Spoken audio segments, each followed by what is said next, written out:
Hello and welcome one and all, I am Old School Gamer 1971. Special shout out to Millie and Lloyd. Hope you're all having a great day and are staying safe. Today's subject matter is Old School Top 10's Puzzle 2020. Before we begin, if you enjoy the video, give it a big thumbs up, like, and if it pleases you, check out my channel and subscribe. So without further ado,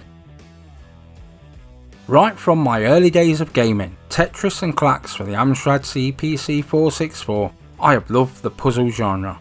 I remember Mark Topless and myself spending hours on Bust a Move. Sometimes there was less than a second in a high score. Cheers mate, it was a lot of fun. In time we've seen them grow into sometimes what is almost unrecognisable today. Point and click and the likes of Myst come straight to mind. Hidden Object has also happened along, and with the likes of The Witness, it is still going strong today. To me, the puzzle genre lends itself to nighttime plays, and certainly I like me some word games. It is all I've appeared to platinum so far this year, so let's raise a glass to the genre that leaves us scratching our heads. And so we start with number 10, Columns. Came to the PlayStation 4 in 2018 and was developed by D3T Limited. One of the few puzzle games that grew on me in the puzzle genre. Normally it's like Marmite, I either love it or loathe it. Once I took a little more time with the title, I soon got round to enjoying its charms. Many games have borrowed from this game.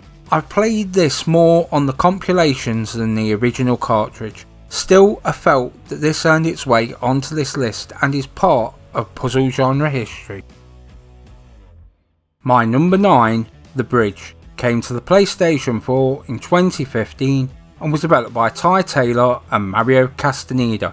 Working as an optical illusion throughout, this is one of those games. I cannot explain why I like it as much as I do. Also, one of the games that I think about long after I've turned the game off. Its graphical style and music fit the game rather well, especially the music. I really do like the music. You will have to often think outside the box, but once you get onto the game's wavelength, you will soon be flying through those levels, and out of nowhere you will get stuck. Swings and roundabouts. Moving on to number 8, Cube. Came to the PlayStation 4 in 2015 and was developed by Toxic Games. This was a purchase thanks to Lloyd, Youngblood. He was loving some Portal 2, and this does have more than a passing resemblance to that game. Sometimes it's about getting the blocks moved in the right direction.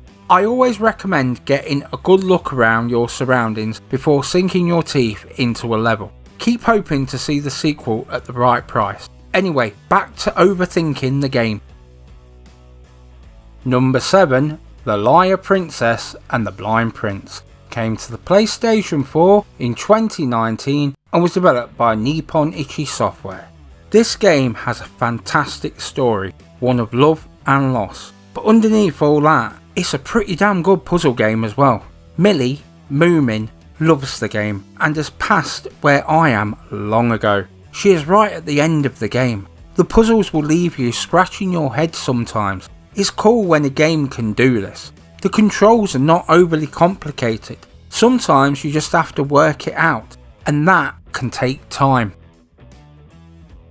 At number 6, Degrees of Separation. Came to PlayStation 4 in 2019 and was developed by Moondrop Studios. This is a game that blew me away, using fire and ice to solve puzzles. This looks cool, but also takes some real brain power. I have been stuck several times. It's kind of funny when you get lucky and solve a puzzle by happy accident. Sometimes the impossible becomes possible. Fun in single player, better in 2 player. Just be ready for a challenge the further you get into the game. Bang on. Making its way to number 5, Overcooked 2. Came to the PlayStation 4 in 2018 and was developed by Ghost Town Games.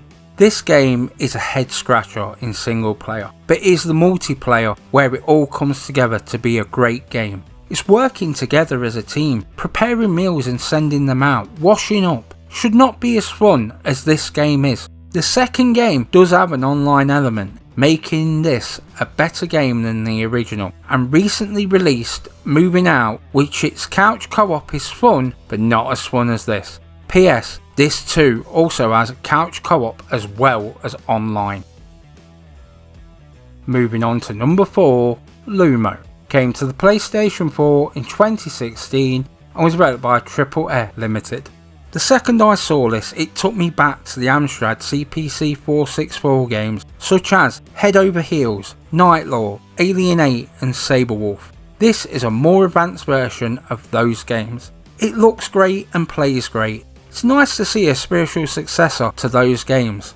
Again, this starts off easy but soon gets hard, using its viewpoint to great effect. This is a game I would easily recommend to fans of the genre. Number 3, Pixel Junk Monsters 2. Came to the PlayStation 4 in 2018 and was developed by Q Games. Tower defense is an underutilized genre on the PlayStation 4. Yes, there are a few, but nothing that ever really measured up to the original Pixel Junk Monsters for the PlayStation 3. Amazingly, when it comes to this game, this came up with some outstanding improvements, including first person, bigger and better weapons, even online multiplayer up to 4 player. Do not get me wrong, this game will not convert you to being a fan, but as a fan, it is great. My penultimate entry, the Talos Principle, came to the PlayStation 4 in 2015 and was developed by Crow Team. This is one I really like every time I play this game. I just want to keep playing.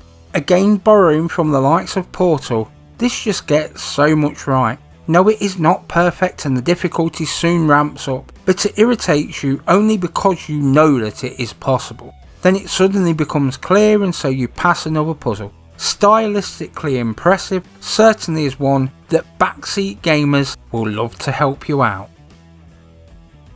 Bringing us nicely to my number 1, The Witness. Came to the PlayStation 4 in 2016 and was developed by Thackler Limited. Originally announced in 2009 for the PlayStation 3, finally released for the PlayStation 4 in 2016. A distinctive looking game that is not easily forgotten. Yes, it has an easy opening, but your brain will soon have to get into gear for there to be any chance of finishing this one. You want to see what is coming next, how the game is going to open up. Honestly, this is head and shoulders above many of the games on this list. And it's done. If you found this video interesting or have any suggestions, please comment down below, as it will put a big old smile on this old face. Let's get the conversation started. I will answer you all. I post new content every week. Have a great day one and all, and thank you for your support. This has been Old School Gamer 1971, signing off.